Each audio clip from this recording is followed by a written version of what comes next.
Hello guys, today I will be confessing all my attempts to browse my wife's younger sister. Don't ask me what I mean by browsing, but in the course of the video, you will know what I mean. You may not need to watch this video to the end because I may pollute your mind. Please don't begin to attack me with DMs and comments on my escapades with my wife's sister. I am human. Now, it all began when my wife told me that her younger sister is in town and she has come to do our youth service in Abuja where we live. She said she will be staying with us. I pretended as if I was not happy. I shouted, "Why? Can't she stay with her sister in Kubwa where the orientation camp is?" In my heart, I was very happy. I have been eyeing Labake, my wife's sister, since the day of my wedding, but there has not been opportunity to browse her. Labake is such a cute damsel with a good configuration. I began to scheme and strategize on how to sample her this time around. The doorway to my lust was fueled by the way my wife is starving me in this marriage. That same evening, I was just resting on the sofa in the sitting room when the knock came on the door. "Oh, it's Labake." I greeted her half-heartedly and with coldness. My wife assumed I wasn't happy of her coming, but she could not suspect how I was glad of her coming. I sat down in the sitting room and scheming why I need to strike that night. She may go back to her sister in Kubwa sooner than I expected. While my wife and her sister were busy in the kitchen, I was clutching to my daughter in the sitting room. My head was soaked with the plot to sample Labake that night. That night came and my wife was fast asleep. My wife is a heavy sleeper. This is an added advantage. My wife believes me too much, and she could not suspect I could do such a detestable thing. Besides, my wife has never caught me in any extramarital affair. I normally strike without traces. That night, my wife slept off in her master bedroom, and I tiptoed out of bed and sneaked into Labake's room. I went to take my power bank to use as an excuse to enter Labake's room and to mount her. Without knocking, I opened the visitor's room where she was staying. I sneaked in like a thief in the night. She was fast asleep. I touched her gently. I touched her cheek. Her sleepy eyes opened to see my smiling and lustful countenance. She woke up with a shout. "Oh, Uncle Adio, what is this?" I hushed her to be quiet. I sat beside her as she laid on the bed, and I looked into her innocent eyes. She jumped up and was walking out on me. She saw that my tool was erect, even though I tried to hide it, but it was too long and strong to be hidden. Labake knew I was there on a mission. She hissed in anger. "Uncle Adio, stop that! Your wife is my blood sister. What is the meaning of this?" She started to raise her voice. I had to change the topic, that I wanted to give her my power bank to charge her phone. She refused to accept it from my hand. With a strong baptism of disappointment, I left her room with shame. Well, I won't give up. This girl can't go like that. After our orientation camp in Kubwa, she was posted to an office in Wuse 2 in Abuja. I was so happy because she preferred to stay with us in life camp and area in Abuja. The more I lost after Labake, the harder it was for me to get her in bed. And worse still, my lust for her kept on increasing. Anytime she closes from work where she was serving, I had told her to meet me in my studio at Zone 4 so that we could both meet up with my wife at Otako Market.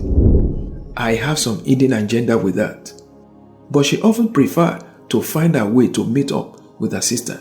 The more I get close to her, the more she runs away from me, as a hen runs from a farmer.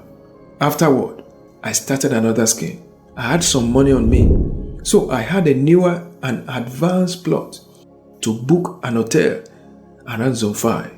I had checked in, primarily to browse Labake that day. I had called her in the morning and I asked her when she would be closing from work. She said around 4:30 p.m. So, exactly 3:30, while I was relaxing on the bed in the hotel, I called her. She did not pick. I kept on calling her.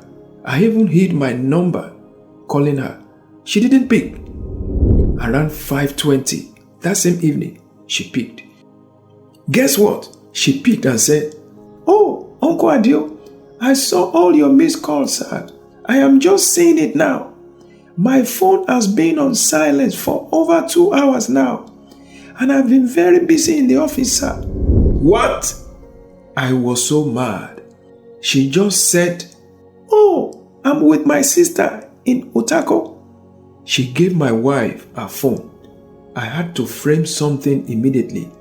"Oh, baby, I just called to tell Labake if she was aware of the riot that was going on around our office a few hours ago."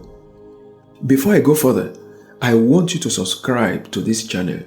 You have not seen anything yet.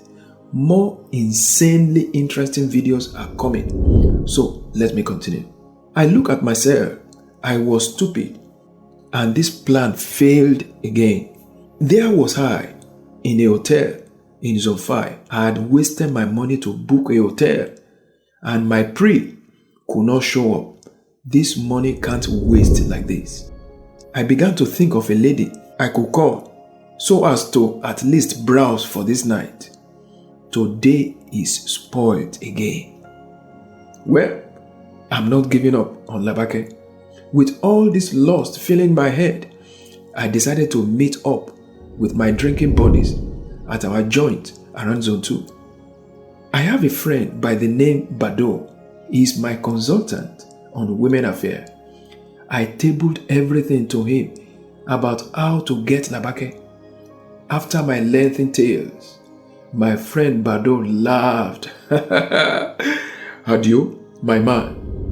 He cleared his throat and said, "I messed up from the beginning." He said, "Before I need to start a construction of a house, I need to clear the site." He said, "I rushed her up by the first night and she will be running away from that day." Bado now gave me 3 options to get her fast and easy. I brought out my phone. I wrote the plot in my phone's notepad. "Oh," I shouted, "Badoski, you are too much. I hail you. I hail you." I left the bar with 3 new plots on how to browse Labake by all means. As usual, we left the house as a family for our respective workplace from life camp. I first dropped off my wife at Otako Market. Immediately she dropped, I cleared my throat and began talking.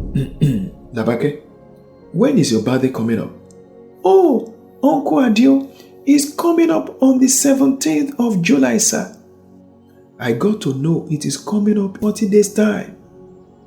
"Oh, interesting. Labake, I will give you the best birthday bash." "Really? Uncle Adio, I can't wait for that. This is very nice of you, sir." That Saturday came as the devil will have it. I was free. I had no function at all. I had paid for a hotel room around Otako.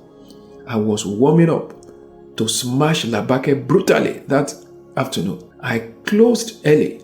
I went to relax in that hotel room. I was waiting for a call as planned.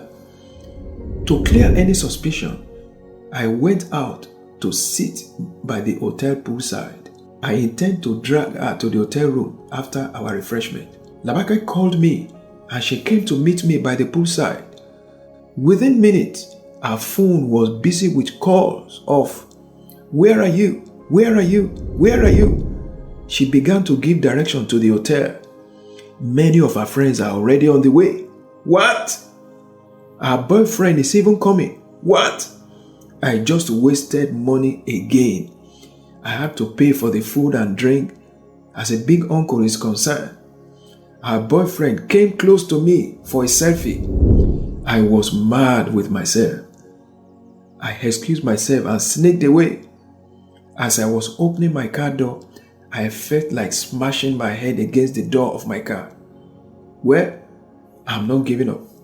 If I have gone this far, I won't give up on Labake. I must sample her by force. Oh, I just remember, my wife always attend a monthly women fellowship every first Saturday of every month. Yes, that is a good opportunity. I need to arrange something that will make Labake to stay behind. My wife is always there as she is one of the coordinators. I strategized that Labake should be left at home with me. So, I plotted to buy guinea corn and to soak it so that Labake will have to be at home that Saturday to sift it. Everything went well as usual. Normally, it is my wife that used to buy the guinea corn in Utako market, but I had to go to buy it myself and to strategize so that the 3 days of soaking will fall around the time it must be grinded and sifted. Wow! Everything is going on as planned. I was excited on how I would drag her into our master bedroom and pin her on the bed. And as she shouted, "Uncle Adio! Uncle Adio!" I had helped my wife to get it grinded at Otako Friday evening. My wife was so happy that I was helping her in the household chores. As we were driving home that evening, she was reminding me that she would be going for our monthly women fellowship. I replied that I wouldn't want that guinea corn to spoil, that it must be sifted as soon as possible. My wife looked back. She turned to Labake. "Labake, I will need your help. I will be going to women fellowship tomorrow morning, and I will be glad if you can help me to sift that our guinea corn." I was so happy when Labake replied that she will gladly do it. Wow, I was looking forward to Saturday morning when I will have my orgasm with Labake. It seems things began to fall apart once again. We got home, and around 9 p.m., Labake got here and she started vomiting. She was having a serious feverish feeling. I was the one that went to get her drugs from the nearby pharmacy. She was so sick that my wife had to cancel our women fellowship program. The following morning, I felt like crying. I was the one that stood by the corridor to filter the akamo. This is a real suffering.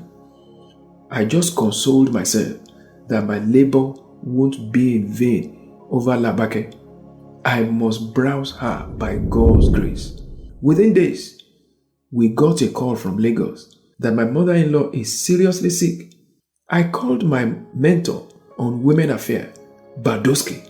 He told me that the opportunity to nail Labake has come. He gave me a timely advice. I told my wife that he needs to travel to see her mom. She was surprised how I wanted to sponsor the trip. I quickly bought a flight ticket for my wife and my daughter to fly to Lagos. They had to fly within days. I didn't want to hear that the mother is well again. I just wanted my wife to leave the house for her and Labake. On the morning of her flight, as I was preparing to drop my wife and daughter at the airport, I saw a big bag in the sitting room. Labake came out and sat beside it and said that she wanted to go and stay in Kubwa till my wife is back, and that her sister in Kubwa wanted her to do some jobs for them in their water factory. I pretended as if I was not moved, but I knew my plan flopped again. This is the 6th failed attempt to browse Labake. That same evening, I was left alone in the house. I called Badoski and he was just laughing and mocking me. I promised Badoski that I will not fail in my next attempt. At last, after 10 days, my wife came back, and within few days, my Labake came back too. I am a photographer. I could not concentrate on most things I do. I was just thinking of Labake. Is she a virgin? Do I need to give her a huge sum of money to browse her? Well, I concluded, I will go on this 7th attempt. This time around, I won't fail. Badoski must hear of my exploit. Following the advice of my mentor, I got to work again. I called Labake and told her that I have a surprise for her. I planned to buy a very good phone for her. She was very happy. She told me that she is in her office. I drove down there with speed. I called her while I was parking in front of the complex. She came out and I told her that I wanted to buy her a phone. She yelled in surprise, "Uncle Adio, are you for real? I can't wait to have it, sir. Where will you buy it, sir?" Within minutes, we drove to Emap Plaza in Wusetu. I brought out my ATM and paid for it. She hugged me, first time wholeheartedly.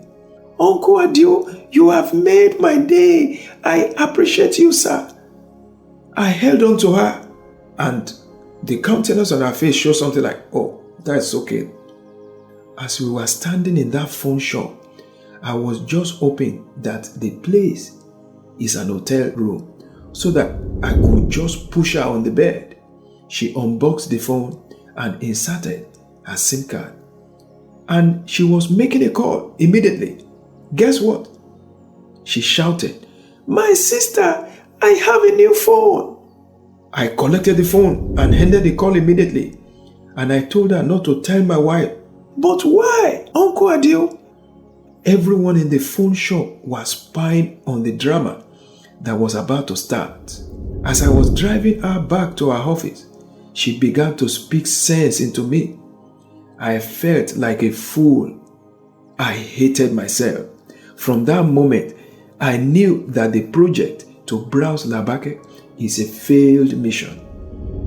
Is dead on arrival. Hey friends, subscribe to this channel. I am loaded to discharge more crazy African tales. Now, the moral lesson.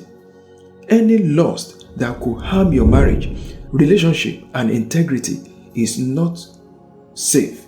Please live a life of integrity. Did you learn anything from this video? Please comment and feel free to advise me. Bye for now.